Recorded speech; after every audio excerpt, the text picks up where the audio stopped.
उधर breaking news, रूस Ukraine युद्ध पर रूस का बयान है कि पुतिन बातचीत के लिए तैयार हैं। बातचीत की शर्तें भी रखी गई हैं। यूक्रेन के राष्ट्रपति ज़ेलेंस्की से बातचीत अगर होगी तो वो बेलारूस में होगी। यूक्रेन के उत्तर में बेलारूस है जो रूस का सहयोगी देश है। रूस की शर्त है कि सीज फायर पर अगर चर्चा होगी तो बेलारूस में होगी। इसके अलावा यह भी शर्त रखी गई कि यूक्रेन को गुटनिरपेक्ष देश रहने का वादा करना होगा। मतलब फिर दोहराया है रूस ने कि यूक्रेन को नाटो से कभी न जुड़ने का वादा करना होगा। जंग रोकने के लिए रूस ने ये शर्तें रखी हैं। 2 दिन से वहां जंग जारी है। रूस की फौज जमीन पर भी लड़ रही है, आसमान से भी यूक्रेन के शहरों पर हमले हो रहे हैं और काला सागर वाली समुद्री सीमा से भी यूक्रेन पर अटैक हो रहा है। जंग में अब तक सैकड़ों लोगों के मारे जाने की खबर है। रूस की फौज दावा कर रही है कि उन्होंने यूक्रेन की राजधानी कीव के बहुत बड़े हिस्से पर कब्जा कर लिया है। हालांकि यूक्रेन ने भी अपनी राजधानी बचाने के लिए पूरी ताकत झोंकी हुई है। पूरे यूक्रेन में सबसे भीषण जंग कीव में ही चल रही है। रूस की सेना की कोशिश जल्द से जल्द यूक्रेन की राजधानी कीव पर कब्जा करने की है। इसके लिए जमीन पर ही नहीं, आसमान में भी भीषण जंग लड़ी जा रही है। कीव की तरफ भेजी गई एक मिसाइल को यूक्रेन ने हवा में ही ढेर करने का दावा किया। आसमान में ऐसी आतिशबाजी दिखी कि लोगों के दिलों में डर बैठ जाए। मिसाइल के टुकड़े आसमान से गिरते हुए ऐसे दिखे जैसे शहर पर एक साथ कई रॉकेट दागे गए हों। जहां भी मिसाइल के टुकड़े गिरे वहां भारी नुकसान की खबर आई। ऐसी ही किसी मिसाइल के कुछ टुकड़े एक बहुमंजिला इमारत पर गिरे। रिहायशी इमारत अगले ही पल लपटों में घिरी दिखने लगी। आग की ऊंची ऊंची लपटें निकली और इमारत खंडहर में बदल गई। रात के ही वक्त आग बुझाने का काम शुरू कर दिया गया। इमारत की कुछ मंजिलों में रोशनी भी दिखी, जिसकी वजह से अंदाजा लगाया जाने लगा कि इस इमारत में कई लोग रह रहे थे। जिसके बाद दावा किया जाने लगा कि मिसाइल गिरने से हुए हादसे में कई लोगों की जान चली गई। यूक्रेन की सरकारी एजेंसियां राहत और बचाव के ऑपरेशन में सुबह तक लगी रहीं। और सूरज निकलने के बाद जब लोगों की नजर इमारत पर गई तो हर कोई हैरान रह गया। बिल्डिंग पूरी तरह से तहस नहस हो चुकी थी। दीवारों पर कालिक पुती दिखी, खिड़कियां और बालकनी टूटी हुई दिखी। ऐसा मानना भी मुश्किल हो गया कि इस इमारत में कुछ घंटे पहले तक हजारों लोग रहा करते थे। बिल्डिंग के अंदर लगी आग को बुझाने की कोशिशें दोपहर तक चलती रहीं। कीव पर कब्जे की जंग जैसे जैसे तेज हो रही है, आम लोगों की जान पर मुसीबत बढ़ रही है। कीव की सड़कों पर रूस की फौज के टैंक दौड़ते दिख रहे हैं। कीव की सड़कों पर सैनिक मार्च करते हुए भी दिख रहे हैं। कीव में रह रहे आम लोगों के लिए भी शहर की ये तस्वीरें घबराहट पैदा करने वाली हैं। आसमान में हर पल बमबारी और मिसाइलों की डराने वाली आवाजें सुनाई दे रही हैं। रूस की फौज का दावा है कि वो कीव पर कब्जा करने के बेहद करीब है। लेकिन दोनों देशों के बीच चल रही इस भीषण जंग की वजह से कीव में अभी से भारी तबाही हो चुकी है। हमले के पहले दिन यूक्रेन पर रूस ने 200 से ज्यादा हवाई और मिसाइल हमले किए, जिनमें 130 से ज्यादा लोगों की मौत हो गई और लाखों लोग बेघर हो गए। रूस की सेना यूक्रेन की राजधानी कीव पर कब्जा जमाने के बाद ताबड़तोड़ हवाई हमले कर रही है, जिनके कुछ वीडियो भी सामने आए। एक वीडियो में शहर के एक इलाके में रूस के हवाई और मिसाइल हमले की वजह से जबरदस्त धमाके होते दिखाई दिए। धमाकों की वजह से पूरे इलाके में काले धुएं का गुबार छा गया। थोड़ी देर बाद वहां से कुछ ही दूरी पर एक और जोरदार धमाका हुआ, जिसकी वजह से आग और धुएं का गुबार आसमान में कई मीटर ऊपर उठता नजर आया। इन हवाई धमाकों की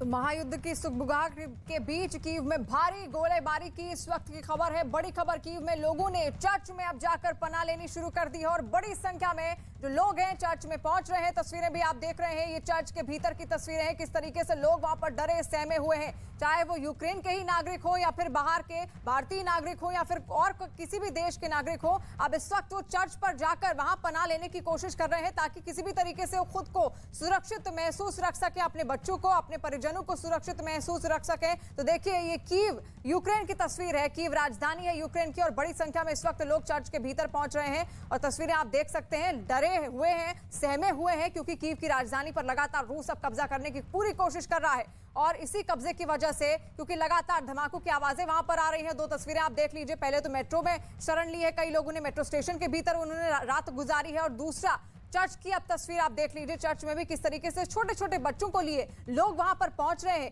भीड़ वहां पर बढ़ती जा रही है, पनाह लेने की कोशिश उनके द्वारा की जा रही है। ये ना केवल यूक्रेनियन है, ना केवल यूक्रेन के नागरिक हैं, बल्कि दूसरे देशों के भी कई ऐसे नागरिक हैं जो वहां पर फंसे हुए हैं और बाहर निकलने की उनके द्वारा कोशिश की जा रही है और ऐसे में खुद को सुरक्षित महसूस करने के लिए वो चर्च में जा रहे हैं। और साथ साथ एक बड़ी खबर, यूक्रेन में लोग अब गोलीबारी से बचने के लिए चर्च में पनाह ले रहे हैं। उसकी तस्वीर हमने आपको दिखाई थी। और कीव में भारी गोलीबारी, जहां पर रिहायशी इलाकों में भारी गोलीबारी हुई है।